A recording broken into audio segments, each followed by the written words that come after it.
Patricia, that was a lovely introduction. It was both kind and really accurate in setting the context for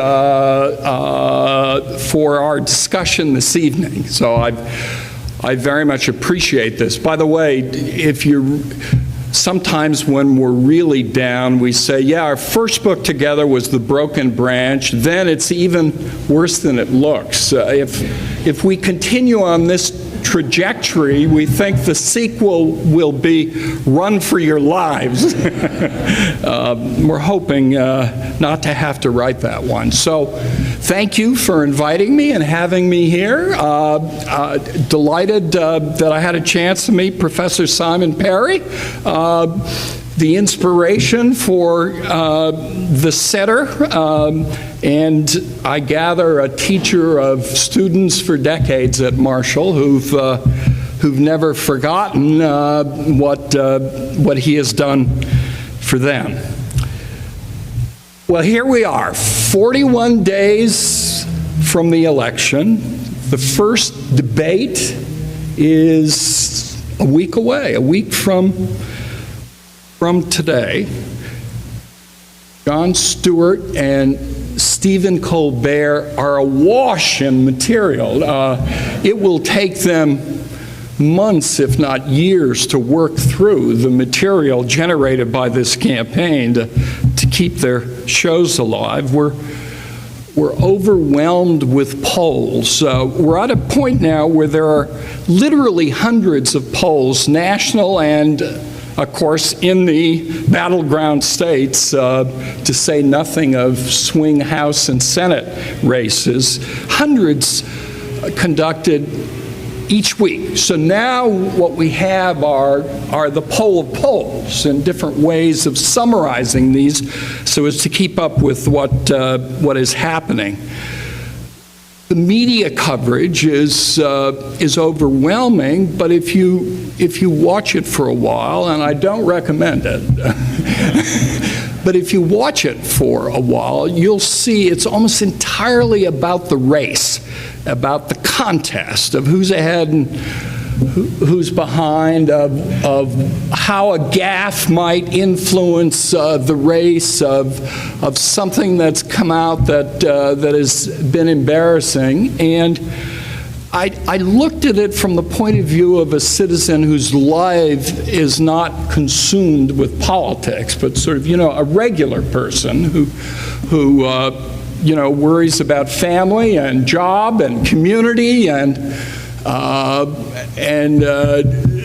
making the budget balance of their own, as opposed to the federal government, and I could see how that might wear a little thin over time. We've seen now the emergence this year of a new form of political action committees, which was labeled by a clever journalist friend of mine as super PACs. Super because there are no legal limits on what they can do in terms of getting contributions of any size from any source, as long as they theoretically spend that money independently. Of course, the super PAC for Mitt Romney, Restore Our Future, is run by former Romney staffers, and the Democratic Priorities USA PAC is run by former employees of the Obama White House. Karl Rove, of course, who is the ultimate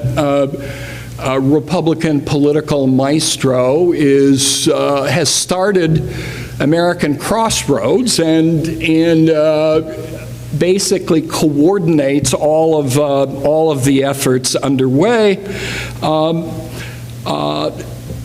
They now are spending literally hundreds of millions of dollars in ads. I really had a sense of relief when I came to the hotel. I turned on the TV to sort of look at the news and some other things, and I kept waiting for the stream of political ads.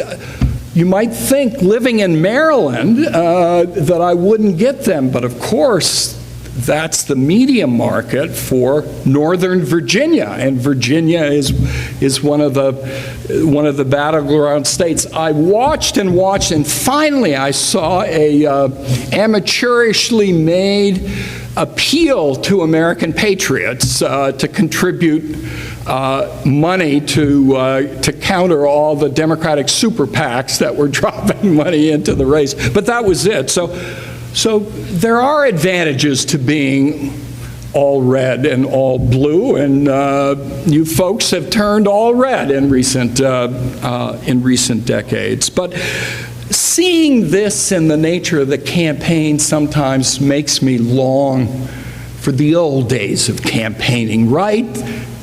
Yard signs and bumper stickers. I have two favorites that I have to share with you. One, many of you are very familiar with, but I think of it often because I came to West Virginia when early in the tenure of Jay Rockefeller as governor, and I met him finally, and I said, "Governor, I feel as if I know you very well." It turns out he was advertising in Washington to get a little piece of West Virginia.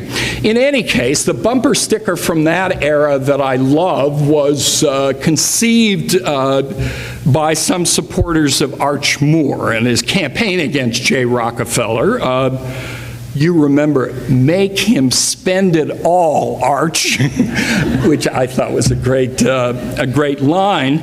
But the best really was further north. It was in the Commonwealth of Massachusetts. There was a law school faculty member and Jesuit priest, liberal Jesuit priest, Robert Drinan, who decided to run for Congress. That being an all-Democratic area around Boston, he had to fight in a primary, and it was a difficult race. You know, religion has become a big part of our politics in recent years, but back then it was less so. But Drinan was a clever priest, and so he came up with a bumper sticker that read, "Vote for Drinan or go to hell." God, you have to love that. And he won. Well, listen, that's not my topic this evening, although I'd be happy to schmooze about the elections and politics. But as Patricia indicated, my opportunity is to address sort of deeper and more systemic problem in our politics. But I should say at the beginning, it's not unrelated to the election coming up in 41 days. And I would propose to work my way around and actually end with the elections and how they might influence the set of problems and opportunities that I identify for you. I mean, basically, the subject matter is that at a time in which we have struggled to recover from the worst financial and economic crisis since the 1930s and face a series of not just problems, but fundamentally difficult challenges associated with transformations in the economy, with demographic problems, with technology, with globalization. I mean, a host of challenges. We find that our political system is utterly dysfunctional. We're in a position where the permanent campaign that emerged a couple of decades ago, the merging of campaigning and governing, has turned into a permanent war. These are not friendly and respectful adversaries. This is This is like tribal warfare that's going on now, and every day it's manifest in our politics, and it has a tremendous influence on it.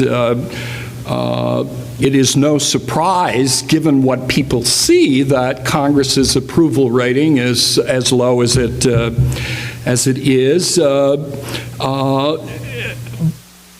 But our government has just seemed to fallen into a pattern of constant fighting, anger, and irresolution, of blocking action. The greatest reward comes from killing something rather than making it happen and making it possible. So the question is, how do we cope?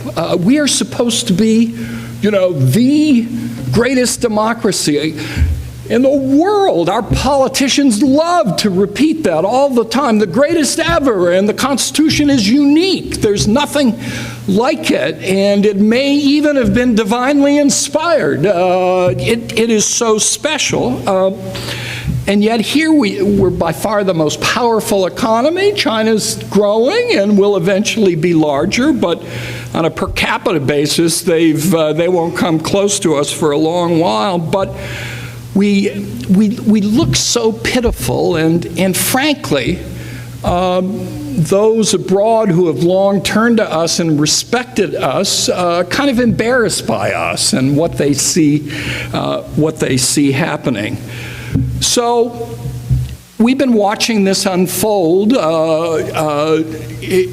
The seeds of this go back decades, but in recent years it's become especially problematic, and it motivated Norm Ornstein and myself, who are, Norm is at AEI, I'm at Brookings.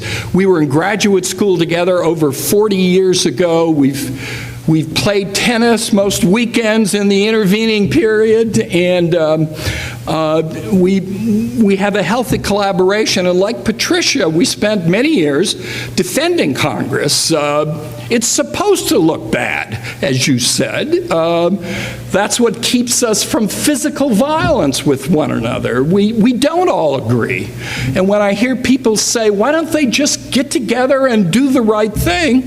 Well, it's because there's a disagreement about what the right thing is, and people feel very strongly about that. So it's a messy process, but the framers, had in mind a particular strategy for channeling ambition and setting up this set of forced collaboration, but also separation and checking and controlling to try to produce a deliberative process in which differences are ironed out and we reach some resolution. That was the idea behind the system, but it's not working like that at all now, and that's why. We also heard commentary again and again, well, the parties are polarized, and they're all the same, and they're all operating in ways that are counterproductive, and we have well-meaning people say,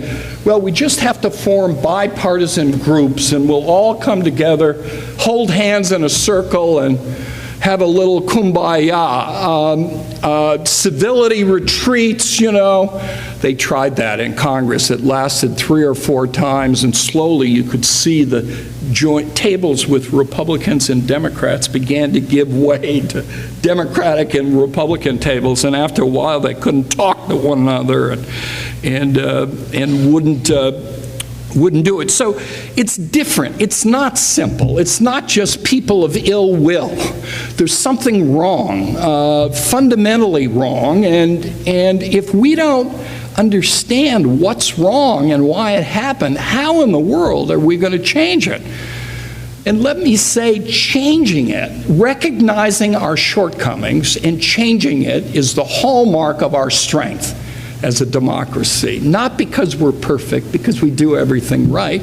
It's because we're prepared to acknowledge shortcomings and problems and recognize them and roll up our sleeves and try to do something about it. But in this environment, with two tribes fighting it out, and now the public itself implicated because most citizens have gravitated toward one party or the other based on their values and ideological dispositions. They move geographically, relocate into areas that have like-minded people, and then over time they start tuning into news media that tells them what they believe and want to hear more of, and so it's not just these bums in Washington or some other activist and interest groups. It is the country that's implicated in all of this, and if we don't recognize that, we're not going to be in a very good position to do anything about it. So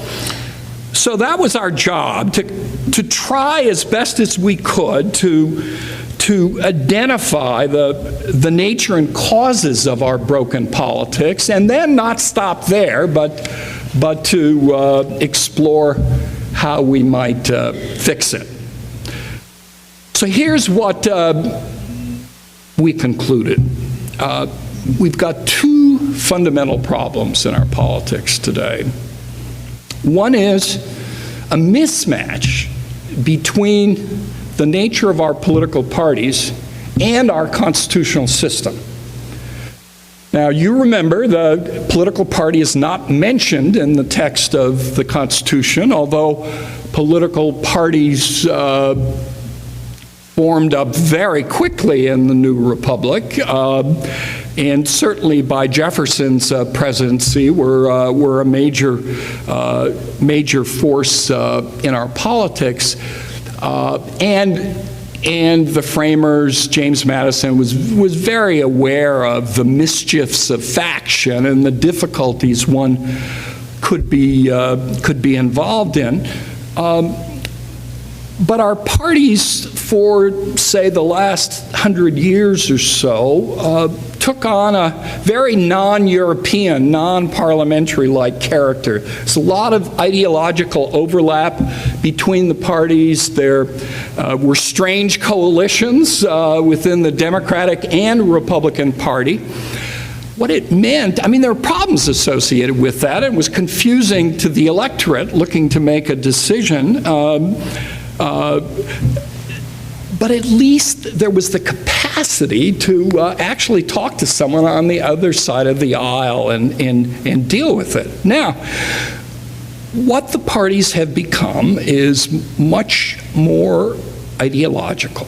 And they've also become much more strategic. That is to say, if it was just a matter of differences of views and ideology, ideological zealotry tends to rule out compromise, but say a difference of opinion on the best way to deal with a particular problem, there's room for collaboration. But in parliamentary ones, that everything is strategic. The opposition party just rants and rails against the governing party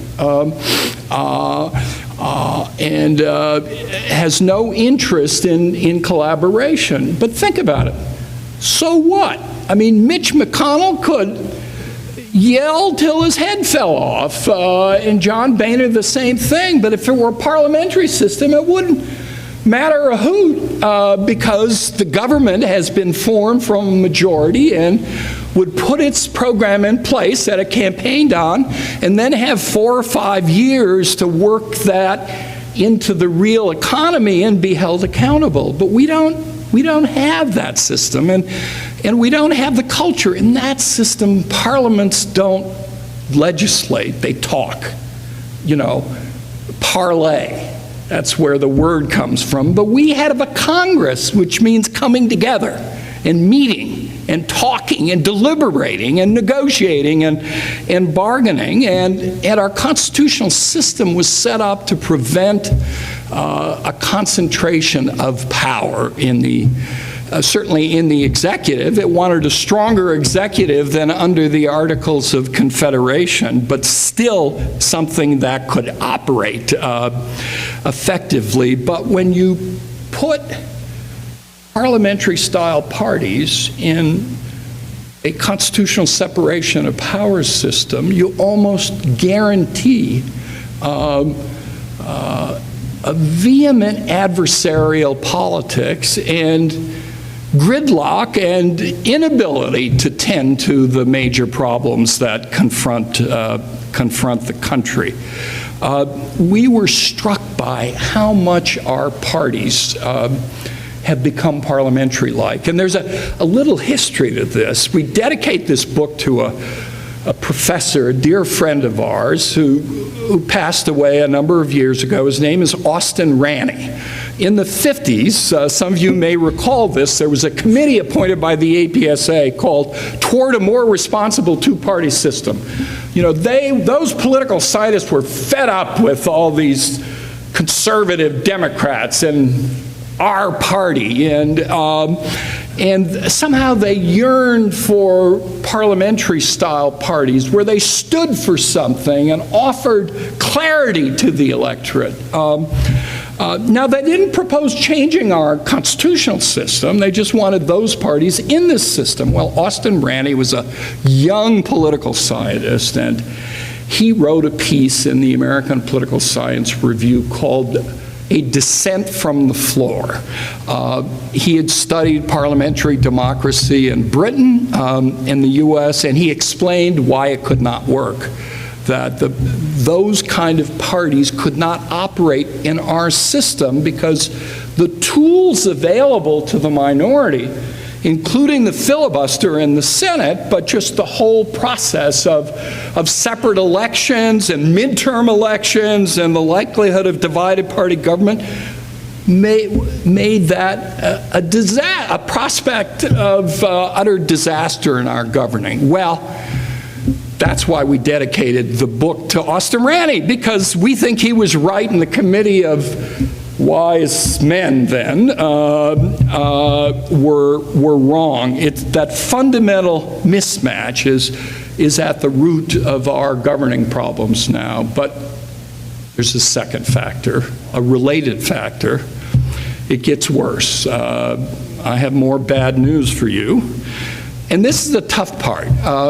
It's tough for me and my colleague to say, because as Patricia said, we built our careers as nonpartisan analysts, as scholars, as people who've been involved in reform efforts. We beat up on the Democrats during their 40-year control of the House and the arrogance attendant to it.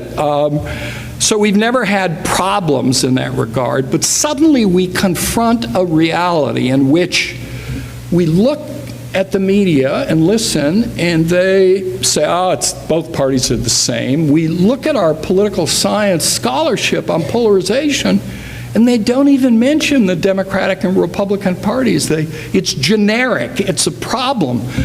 We went through 4 or 5 really first-rate compilations of research on polarization, and we saw nary a mention of the possibility that maybe the two parties weren't the same in this regard. And we certainly saw it in bipartisan groups coming together. Well, we just have to bring them together and get them to compromise. Well, what if one of those parties is sort of has a problem-solving bent, doesn't have a sort of the ideological zeal that it might have had, say, 20 or 30 years earlier, 40 years earlier. It has been chastened by electoral defeat, especially at the presidential level, and kind of repositioned itself. But the other party, and we're going to have a quiz in a minute, and you have to identify which is which. I know you're waiting with bated breath to see where this is, but the other party, really over a long period of time, you can go back to a famous memo written by Lewis Powell, who became a justice of the Supreme Court. You can look for the roots of it in the radical right of the 1950s. You can look at the Goldwater movement. But it sort of gained traction, but there was always a sort of element of Edmund Burke conservatism, of preserving. It was not a kind of radical form of libertarianism. But over time, that party changed. We trace this. It's a fascinating history, certainly beginning with the reaction of the counterculture in the 60s, the passage of the Voting Rights Act, the mobilization of blacks in the South, the Roe versus Wade decision on abortion, the anti-tax movement in California that then came to Washington with Ronald Reagan. But we spend a lot of time talking about two individuals, one the most of the time, and that one is Newt Gingrich, who we met when he was first elected to Congress and brought into a small group of newly elected members of the class of 1978. That's how old I am. It included Geraldine Ferraro, Dick Cheney, among other notables. It was a fascinating time.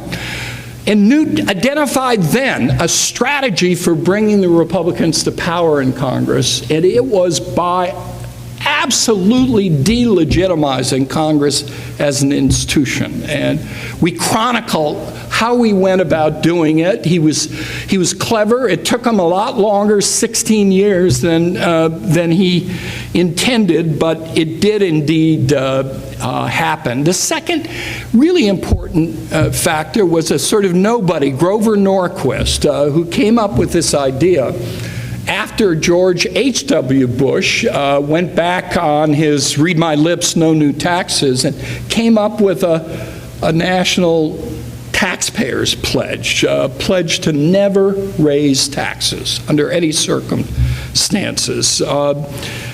And over the years, he got almost every Republican elected official to sign it, which became the basis of, and the start of any conversation. Cut taxes, Economy's strong, cut tax. Economy's weak, cut taxes. You got deficits, cut taxes to make it grow.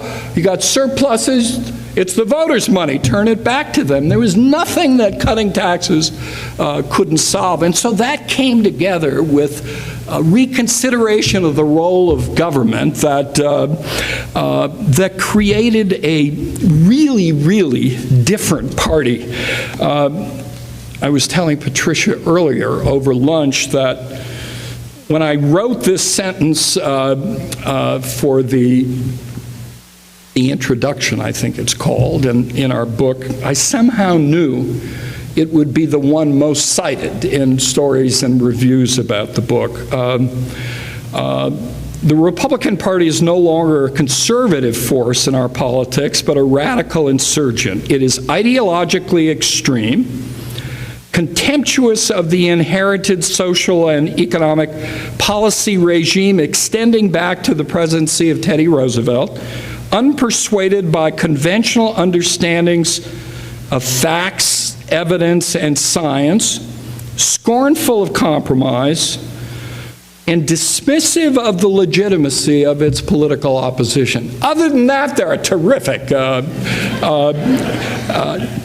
party. Those are harsh words, but we wrote them and said them to get people's attention and to understand that the reality of American politics is not partisan polarization, it's asymmetric partisan polarization, and it makes a huge difference, a huge difference. I could go on and elaborate each one of these, but let me instead just give you some examples of how that has been manifest.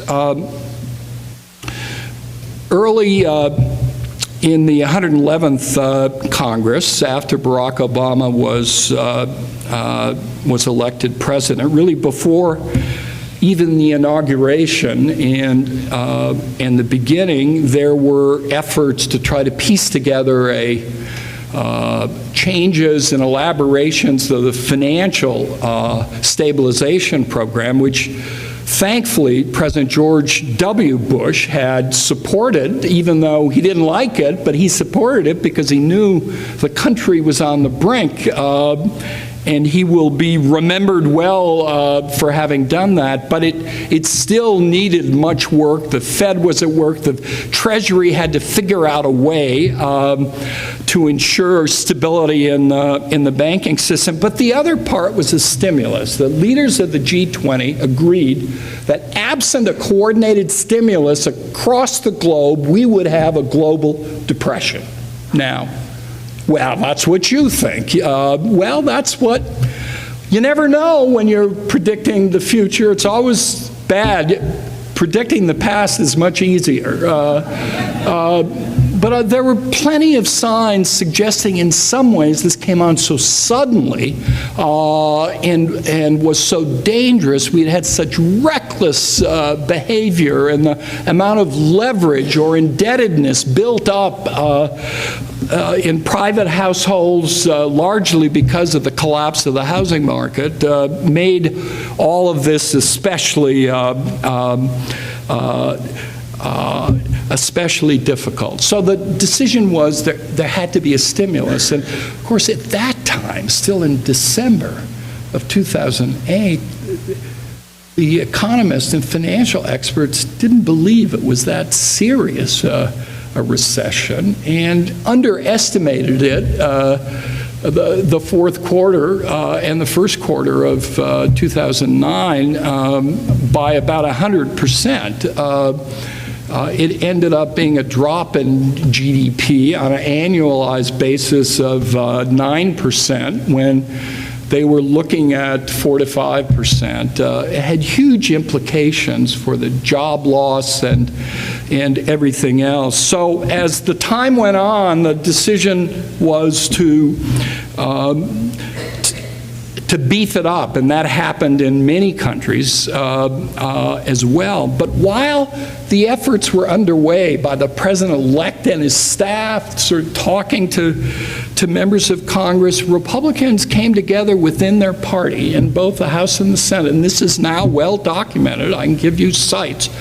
And they agreed that they had just been clobbered in this election, and George W. Bush would be a person no longer mentioned in polite company. The new demon and devil was Barack Obama, and the expectation was no one would break ranks to engage in any real negotiations. So that Obama actually came up, sent his aides up and asked Republicans to join in. What do you want? We want tax cuts. Okay, we'll have tax cuts. It turns out a huge piece of the stimulus is tax cuts. But when Dave Obey, the chairman of the House Appropriations Committee, asked his Republican ranking member, Jerry Lewis from California, hey, would you sort of talk to your colleagues and see what areas they would see as promising,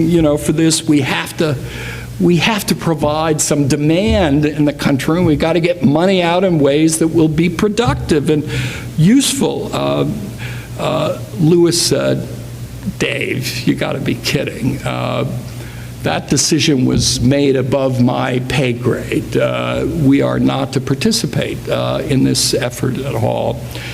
There's a new book out called The New Deal by Michael Grunwald. It's marvelously reported that really follows this in great detail, both how it came about and what its impact were. And it's completely distant from the popular interpretation of what happened. But what became clear was every time Democrats in the stimulus tried to do something the Republicans wanted, they disowned it and said they no longer were for that. That was a bad idea. So they had no choice but to act on their own. There were no votes in the House. Poor Joseph Kao, representing a predominantly black district in New Orleans because of Congressman Jefferson's frozen money in the freezer, remember that? Yeah. Well, this poor soul needed to vote for that stimulus. It included all kinds of money in the aftermath of Hurricane Katrina, and none was to be found. In the Senate, you'll remember, Democrats had 58 Democrats. They were too short of cloture. Even if they could bring themselves together, it took Arlen Specter switching parties and Al Franken finally being certified that led to the 60, which lasted for about 8 months. And then Scott Brown was elected to fill Ted Kennedy's seat, and it was back to 59. But the effort then was to find a couple of Republicans who would deal. Well, Arlen Specter was always in for dealing, and he saw what was happening to his party. He said, maybe I need to set the groundwork for shifting parties, but he got what he wanted out of it. He steered money to cancer research at NIH. Susan Collins was adamantly against any money spent on school construction, even if it was repairs and would put people to work right away on needed projects. No, the federal government doesn't do that, but of course it had. Many times, and Olympia Snow had her deals. Anyways, they put it together, but with no help, and it was demonized. It was pork. There was no pork in it. I mean, it was amazing because of the rules they set and the speed with which it was formulated and passed. I mean, it was done in 7 weeks. It was just stunning, but the absence of Republican efforts. Then we have health care. That socialist program that probably going to turn us into a full-fledged communist society if it's not repealed. Obama's thinking. People have been negotiating in the health policy community for 2 years, Republicans and Democrats, all the providers. They pretty much came up with a sort of politically acceptable way of proceeding based on some major Republican ideas. The alternative they had to the Clinton reform plan, John Chafee and actually Orrin Hatch was part of that effort as well, and then Mitt Romney's health care in Massachusetts with the individual mandate and the insurance exchanges. The idea was not to go to a single payer. You may prefer that and think it's most efficient, but we were path dependent. We made decisions about this decades ago, and it's very hard to start from scratch. So that, he figured, would be the basis of real negotiations. But alas, it was demonized. The Republicans withdrew from their sponsorship of Wyden Bennett. Bennett eventually got knocked off in a convention, not a primary election, was defeated because he voted for TARP and because he had co-sponsored legislation with some Democrats. And that went on forever.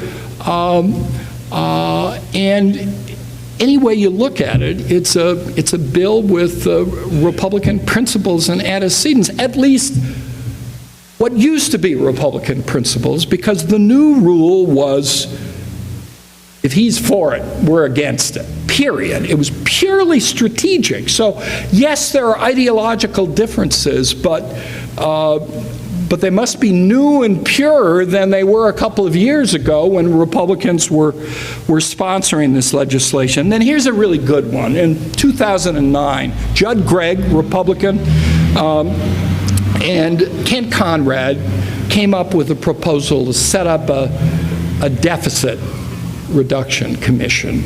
It would have special standing because it would have access to the Senate floor on a fast-track basis, couldn't be filibustered. Mitch McConnell waxed eloquently about it. He said, this is the way to go about it. There were a number of Republican co-sponsors. Months passed. McConnell gave several speeches on this. He, as leader, didn't co-sponsor it. He didn't co-sponsor anything, but he gave it his strongest support. Then President Obama made the mistake of saying he supported it. He thought it was a good idea to do, at which point it was brought up, and Republicans filibustered it, and 7 of the co-sponsors of the resolution, and a word hadn't been changed, supported the filibuster, refused to vote for cloture and get a straight up and down vote. So there were 55, 56 votes. Now, why did they do that, you might ask? You might ask that because it tells you something about the dynamic going on. The examples in the 112th Congress after the 2010 midterm elections are dominated by the story of the debt ceiling being taken hostage to achieve some immediate reductions in domestic discretionary spending, which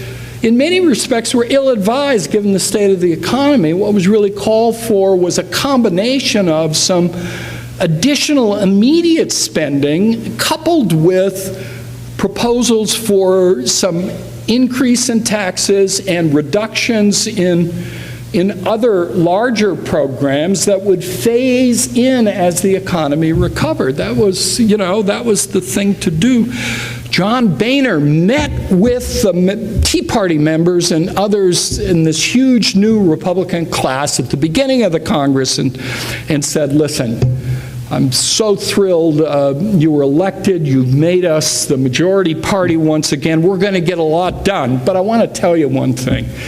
We've got this debt ceiling limit that we're coming up against this year. This is always a political football. We play games with it. But both parties and their leaders know that in the end, they'll come up in their party caucuses with the votes needed to pass it. It's just that the out party, the party out of the White House, loves to embarrass, well, Barack Obama voted against a debt ceiling increase when he was in the Senate. And so, sure, but Boehner told him, you can't do that.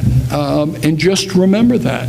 Well, Eric Cantor, Kevin McCarthy, the number 2 and 3 ranking Republicans never agreed to that, and soon it was there. 3-4 months later, John Boehner was leading the charge on holding it hostage, and many Republican members were quoted as saying, I think letting the U.S. default is worth the effort. What's the big deal? The country, the global financial economic community thinks it's an utter disaster, but alas, there it was, and they had these long negotiations. And if I may say, I know it isn't polite to speak ill of a much more successful author, but Bob Woodward has just written a book, The Price of Politics.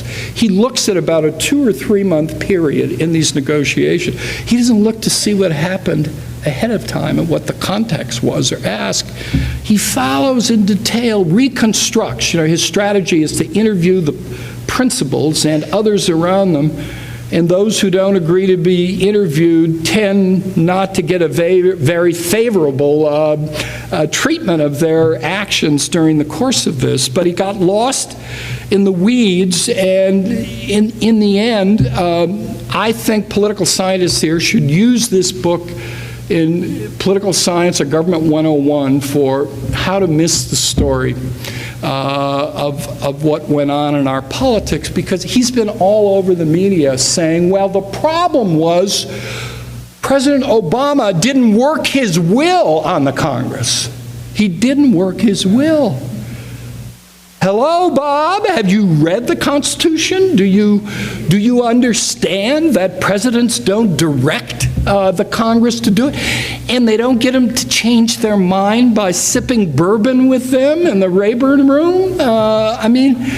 It's nonsensical. The idea that a single Republican would have changed his vote if the president would have tried to impose his will was laughable, and is laughable.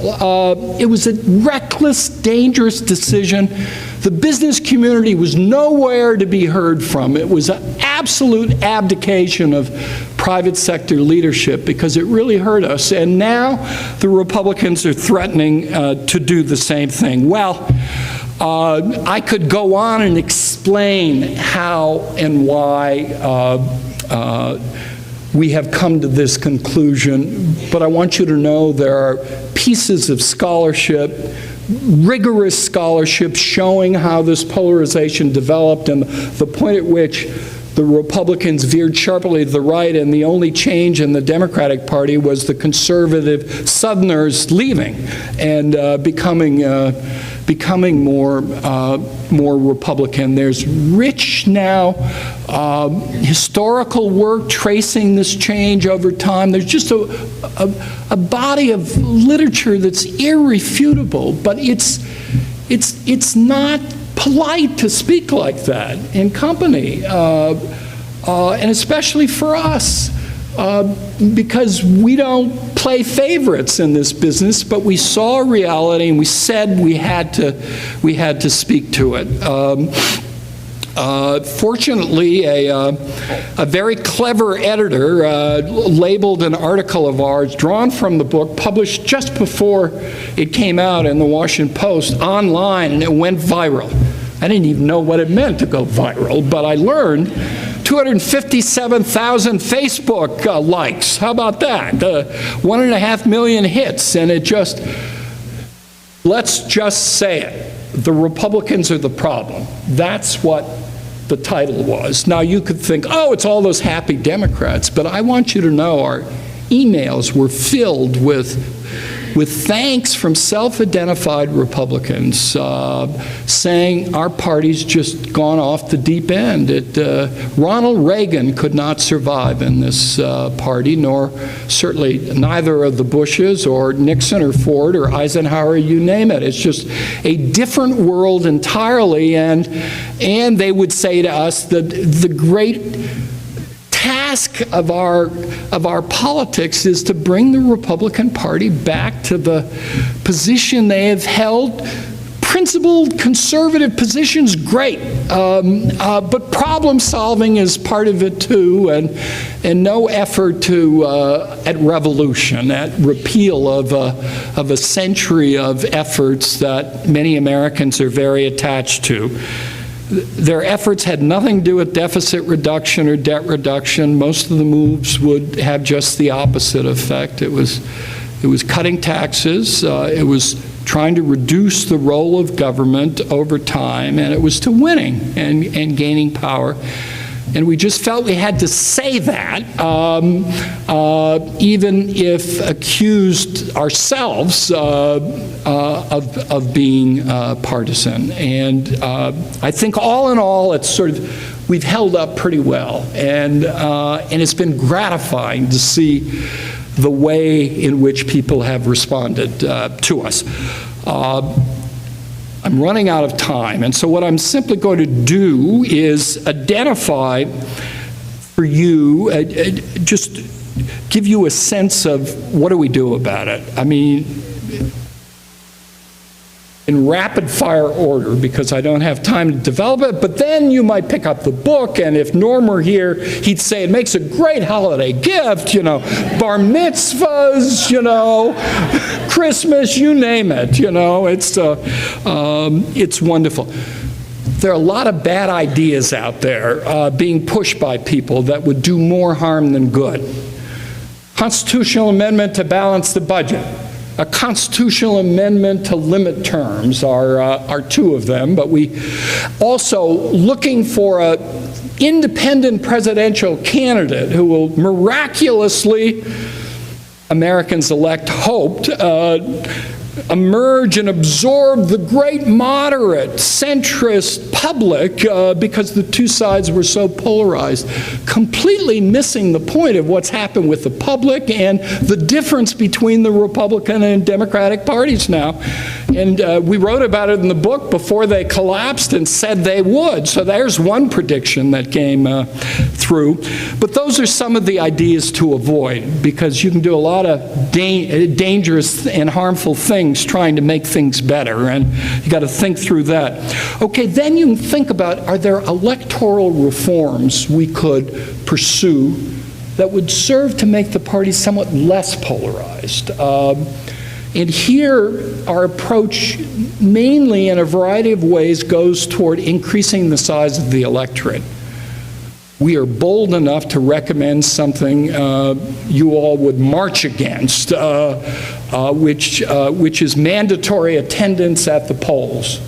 The Australians have done it for 7 decades, and it's been a godsend to their political system. You can turn in an empty ballot, you can write a letter saying you were sick, you can pay a $20 fine, but once it's there, you see the government taking responsibility for aiding the registration, enrollment of all citizens, for building into the educational system the whole process of being a responsible citizen, and knowing that most everyone shows up leads politicians not to spend so much money trying to mobilize or demobilize one base or the other, and moves the conversation to a more problem-solving basis. It's not a panacea, but it's good.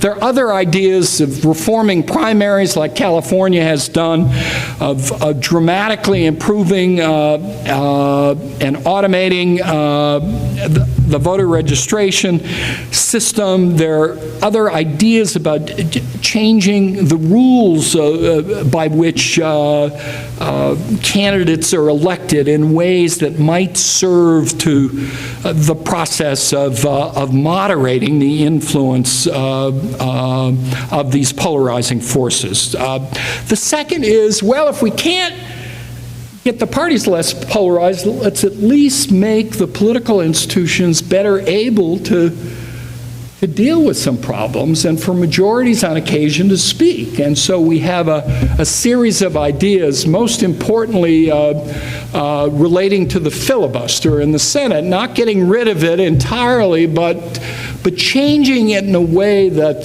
just the outrageous abuses of individual members with their holes and minorities to produce what is now a routine supermajority hurdle for anything of consequence. In the late 60s, early 70s, about 15% of all sort of serious legislation was subject to filibuster-related delay tactics. Now it's 95%. The institution can't function, and we have some ideas for doing it. But we conclude, and I will conclude, by saying, and those are long-term efforts, they're really tough to pass, we ought to be working on them, start in the states with some of them, but get talking about them, because our system isn't perfect, you know.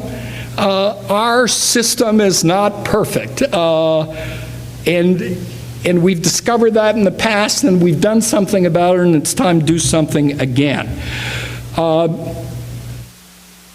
So the question becomes, what can we do now? What steps can be taken to inform and empower citizens to rein in the ideological zealotry and to return government and the people who work in it to a problem-solving mode? Here we have a lot to say about the media, both the partisan media and the mainstream media, and suggest ways of reintroducing a public square that's left us. But a lot of it is directed to voters. And to just think through, you know, it feels good to throw the bums out, and it's a simple decision rule, but what it's doing is recreating the very conditions that frustrate you as citizens. So you got to think it through. Divided party government doesn't work in an era of deeply polarized parties. So figure out what you believe and think and who you trust as a party and their agenda, and then support them up or down the line, individual members, or alternatively, if you see that the candidate of the party that is not the same as the president is not one of these fire-branding zealots, but is a real problem solver, if he doesn't get up and say, I won't be like them, I'm not a politician, I won't sure, I'll compromise as long as they accept my position. That was the position statement made by Robert Murdoch after winning a primary in Indiana, defeating one of the most constructive Republican members and a very conservative guy himself. So thinking through which party, which individuals are oriented to solving problems, but of course, you're also going to weigh in your legitimate views, sentiments, public philosophy, sets of values that you think would be maximized by one party or the other. That would be good if citizens had the information and made the effort to think in that way. And now we're coming up. It's been fascinating to see this election evolve. Can I take a couple more minutes?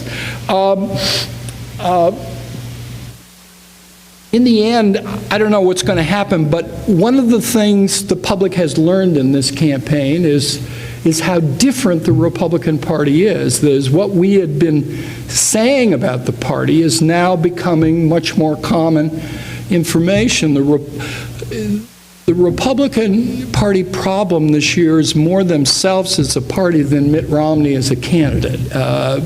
No candidate would be able to satisfy the base of that party, which is now the whole party, and appeal to others who aren't part of the tribe. And Romney is especially ill-equipped to do it because it's not clear what, if anything, he believes, because his positions have changed so dramatically over time. But it's sort of happening, and I think the odds are, thanks also to a little boost in the economy, that Obama will probably win the election and win it comfortably. It may surprise us all that it isn't 0.5% or 1%, but is more like 3 or 4 or 5%. But I'm not predicting that West Virginia will move into the blue column in November. I'm not going that far. The Senate races have transformed.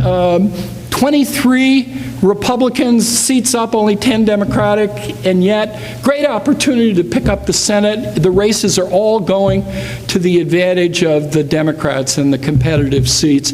The House is more problematic because of many of the vulnerable Republicans had their districts strengthened in the redistricting process, and it's a tough haul. But the real question is, whatever the mix of results is, what will the lesson be taken by the Republicans? Will losing the White House be enough, or will they double down, say Romney wasn't a real conservative, that was our problem, and maintain the obstruction? Their instincts will be to do that, but some individual members just don't like that. Republicans, they really have a problem-solving nature about them. They've suppressed it for these years, but it could come forward, especially with a fiscal cliff changing the whole status quo and providing an advantage to those who want to get more revenues and restrain spending in a sensible way. So the answer is, if the voters have a way of helping to bring the Republican Party back into the mainstream of American politics, not just a replica of the Democratic Party, conservative, with many good ideas, they'd find themselves in a position where they could negotiate and get something done. If the voters could send that signal, it's sort of akin to taking a 2x4 and whacking them in the head with it.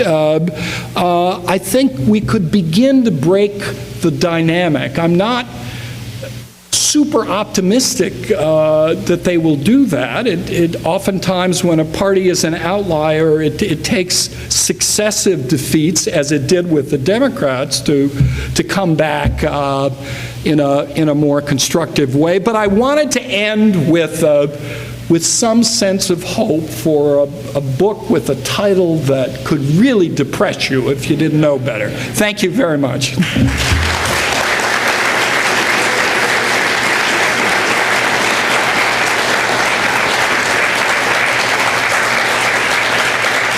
want to say something? Listen, if you're game, I'm game. If you have comments or questions, I'd love to do that. Yes, sir.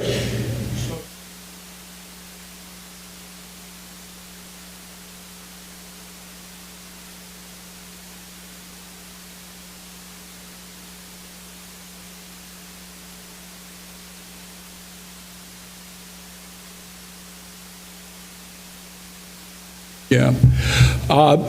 First of all, I want to be clear that I have problems with it. You're absolutely right. Most parliamentary systems operate through multi-party coalitions, and that coalition building and falling apart is very problematic. Some mainstream governments have to join with some extreme parties on the left or right and create all kinds of uncertainty. The model I was giving you is more the Westminster-style system as we have in Britain or Canada, but the point is well taken. Listen, I think it would be helpful if new parties, third parties, had an opportunity to make a case without being spoilers in the election. You know, when you operate by plurality rule, then the most likely effect, if it's significant, is to change the outcome of the race. That is to produce a candidate who's not the preference of a majority of those voters. But if we introduced preferential voting, so you rank the candidates, and then, as many countries do, you can have these instant runoffs. You know, you drop the lowest candidate and allocate theirs.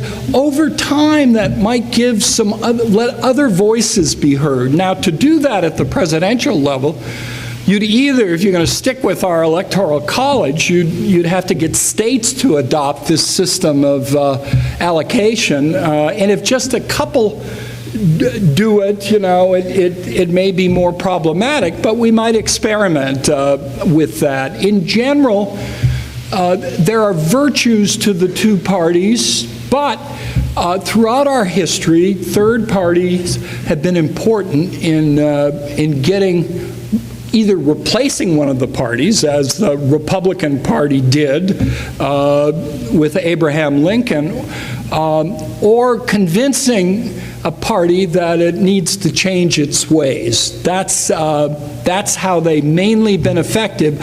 That's healthy, but we could do that at the congressional level as well, and I do think that would be a constructive move. Yes?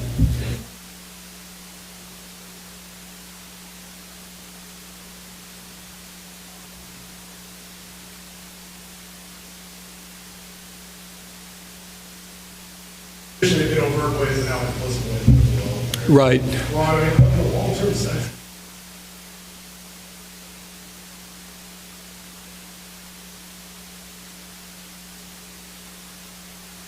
it's a very important question. Let me say is the sort of level of explicit overt racism has declined in America, but not uniformly so. It tends to be found more in rural areas and in the South and in states with large African American populations. The initial read of the 2008 election is that race was not a factor, but more careful research afterward revealed that in fact on net it probably cost Obama 2 or 3 percentage points of the popular vote. But I actually think it's sort of like opposition to same-sex unions. The reality is just changing. That is,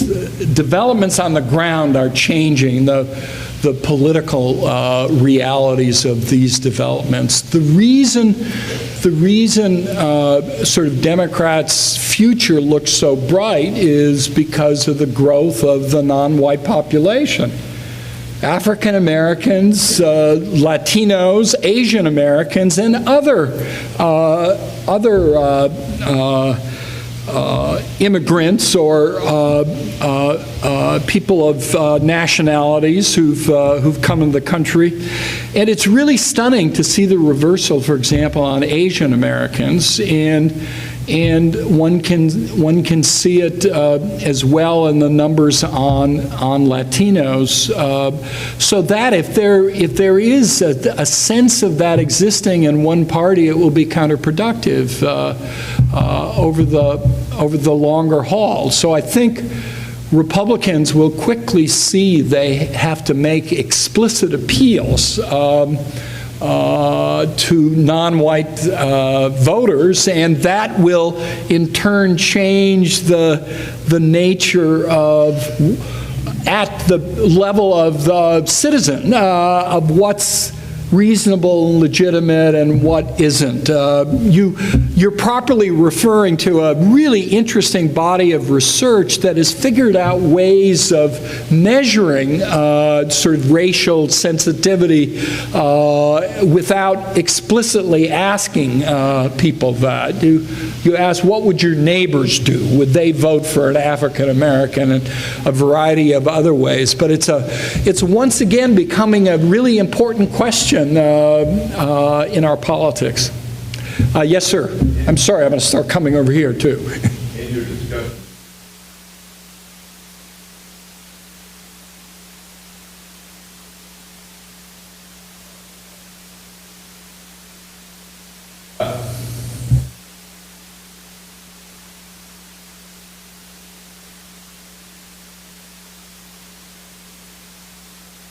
does that play into your then Republicans that alcohol this party? Oh, I wish it were as simple as that. You know, it turns out it really isn't. The budget is a resolution with no legal standing over the budget. That is, it is a mechanism to help Congress itself set an overall level and then give directions to the appropriating committees about what levels of spending they have to work with, and provides the opportunities to use the reconciliation process to overcome filibusters to make changes in taxes and so-called automatic or mandatory spending. We didn't even have such a resolution until one was passed in reaction to Richard Nixon by the Congress back in his presidency, and it's been an off and on process. The most significant part of it has been it's the reconciliation process, used initially to cut deficits, but more recently to increase them by cutting taxes. The demise of the conference committees has been underway for a long time. Both Democrats and Republicans have found it almost impossible because the parties don't talk to one another. The whole notion of a conference committee is where the two parties will work with one another to sort of resolve differences and come to an agreement. But those are all decided by the leaders now, and so there's no real opportunity. And in this dynamic with Republicans controlling the House and the Democrats the Senate, the Republicans would insist that their bill have a support of all of the Republicans. If they were to change the coalition by changing the package and attracting 150 Democrats and losing some of their own members, they'd be in a much better position to go to conference with the Senate. But they're playing it straight party line, and in this case, what Reid is doing is he said, well, we passed this law that set the explicit limits on spending that came out of the deficit reduction deal. We don't need a budget resolution unless we want reconciliation, and we don't want it now. So he did that, but he was also trying to protect his members, because what happens, and both parties do it, is when you're in the minority these days, you don't actually try to influence legislation. You try to come up with votes that will be embarrassing to some of the members of the majority who are from districts, that are a little uncomfortable with the vote. So it's all part of the political game that both parties play in. And the argument that, that we hear, well, Reid hasn't passed a budget in 3 years, and, if we just did this and went to... It's a wonderful talking point, but it just has no bearing on the reality out there. Yes, sir.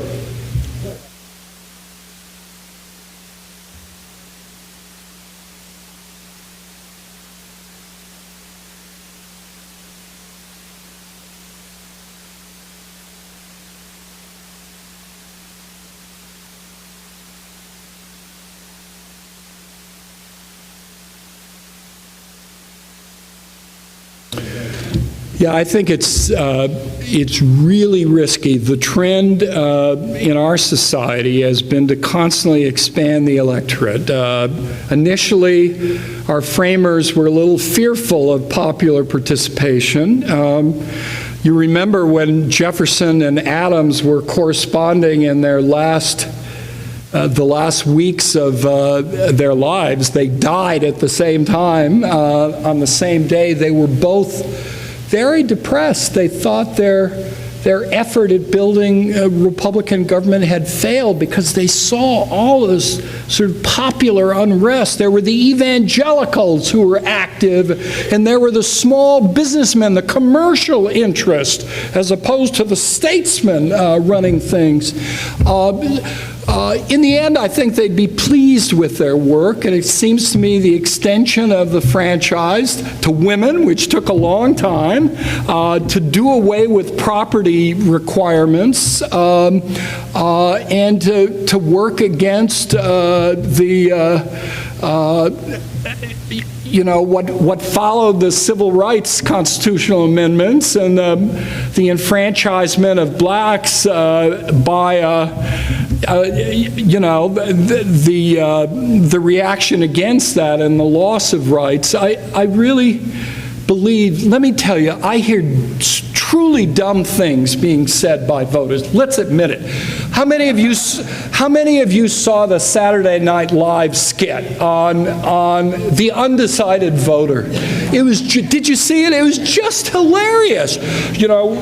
We have this image of, these partisans left and right, what if they're automatic voter. It's the thinking, information-seeking independents and undecided voters who are the model of democratic governance. You say to yourself, you haven't seen enough to make up your mind, Judd? What are you thinking? Anyway, so we have someone who poses as such a person. We have questions to ask, and we want answers to them. So the first person comes up and asks, who's running for president? And the next one says, well, when is this election being held, and how much time do we have to make up our minds? And then the third one was, now how long do presidents serve? Is it 1 year, 2 years, 3? If it's for life, I'm going to be suspicious of it. Anyways, it was so funny because, a point you're making, and let me say it can't be identified demographically or by income. Some people just pay no attention and don't have a clue. And all you have to do is listen to the interviews that they do on TV of undecided voters. These are not people who've gathered a lot of information and thought through, but that's one thing to recognize that. It's another thing, and I guess what you're really saying is a mandatory system would force in a larger segment of people who are uninformed, and the answer to that is yes, it would.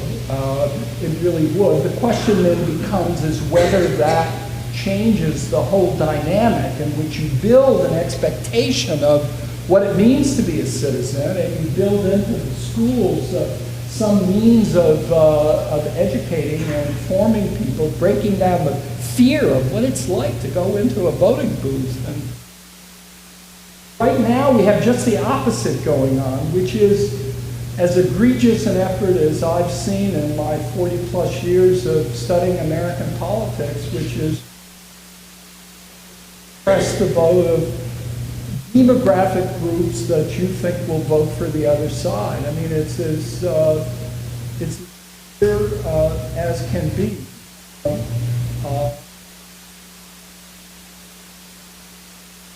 Let partisans correct our rule for election administration, and sometimes, as we had with Catherine Harris in Florida, she was both the Secretary of State and the chairman of the Bush campaign in Florida. And she was in a position of making decisions about the rules. Every other democracy rejects that and sets it up on a nonpartisan professional basis. But we don't trust those bureaucrats, you know. We want to have it in our hands, and it causes us a lot of trouble. So I think the whole question of voting participation and opportunities to vote and knowledge is a really good one, and there's serious issues and problems, but I think on balance, as a great country and a great democracy, we should work towards inclusion constantly and ask the most of our citizens. I mean, it's, what are you going to do for your country? Well, at least you can invest a little time to have a clue as to what's going on and why and how you think it might be better. Yes, sir. Now, I've done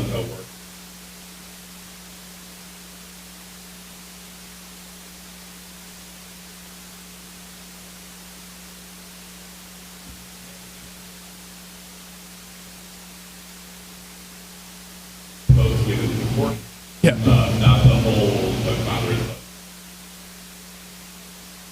but people who are politically savvy but don't want to vote because of the choice that provided them to get to the polls. Yeah, that's one example, and a good example of the kind of electoral changes that could be quite consequential. Germany has the same system. It's sort of a compensatory system, so that you have a district system, one person sort of per district, but then you look at the total national vote, and you allocate additional seats to parties that have been underrepresented in the direct election of members. And I think it's quite promising. I think there are a number of changes we ought to consider. We used to have in state legislatures some multi-member districts where you'd have 3 or 4 members providing opportunities, with a single transferable vote that really have some positive outcomes. So I think we ought to think, there's a group called Fair Vote that's working on this as well as the Compact on the Electoral College. Have you all heard about this one? The idea is the possibility exists, as we saw in 2000, for the winner of the popular vote not to win the electoral vote. But we also get discouraged because no one campaigns in West Virginia for the presidency. So looking for ways around that, short of a direct popular vote and the elimination of the Electoral College, which would take constitutional change. And the idea there is to get states to pass laws agreeing to allocate all of their electoral votes to the winner of the national popular vote. And if you get 270 or more states with those votes, you could at least eliminate one of those problems. So do we have time for a question or two in the back? I'm holding up all the way in the back. Yes. Would you stand up so I can hear you?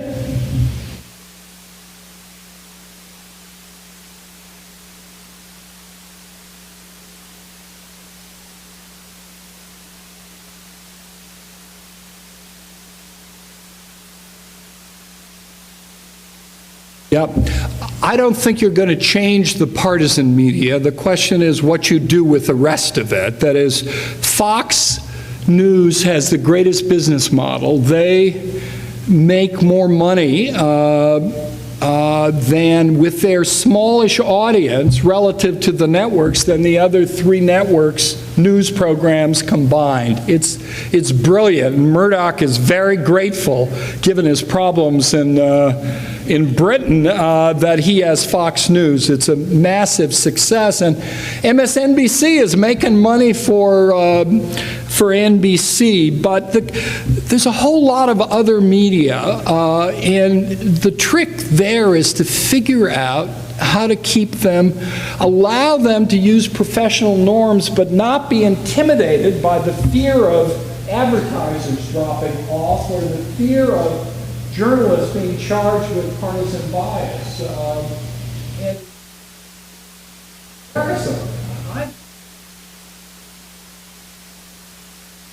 of calling out individuals who make really outrageous of journalists who aren't doing the job of trying to describe reality. So part of it is to work with that. Another part is to think more creatively of how do we build a public square where many embracing all forms of new media as well as traditional media. I base it initially on public television and radio, but it's got to build up and expand. There are all kinds of ideas floating out there that might be helpful. It's also you counter the extreme with satire. Satire is a very powerful weapon in our politics, and Bill O'Reilly is more careful since he's had Jon Stewart watching him all the time, and the same is true of God. Turn on MSNBC. Some of those shows are a little wacko, just extreme. So, yeah, there are things that can be done. We shouldn't give up. Yes, sir. And I think this is the last question. I'm getting the sign from Patricia. I read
We had an opportunity almost for a natural experiment, because while the effort a couple of decades ago failed at the national level, Congress was prepared to pass a law, but the court ruled narrowly that